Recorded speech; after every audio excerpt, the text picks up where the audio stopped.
In this video, I'll be demonstrating the new synchronization feature that will be released in iTest 4.0. This video will focus on using the updated threads view to debug deadlock situations in test cases. If you haven't yet, I suggest viewing the first two videos on this about locks and signals first. In this test case, what we see is we have a situation classically known as deadlock. We have two threads, both waiting for something from the other one before either can move forward.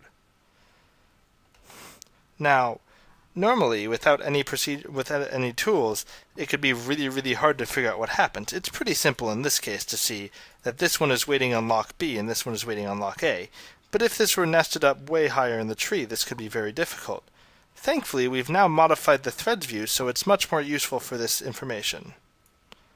If we look over on the side here on the threads view, we've seen that we've added a few new columns of the threads view. The owned locks, awaited locks, and awaited signals. We've also changed threads view so it will update while tests are running. Now, what we see here is that this first thread is owned lock A and is waiting on lock B, whereas this thread owns lock B and is waiting on lock A. This is classic deadlock. There's not much we can do during runtime to fix this, but we can redesign our test case so this doesn't happen. Similarly, if we have problems like that with a signal,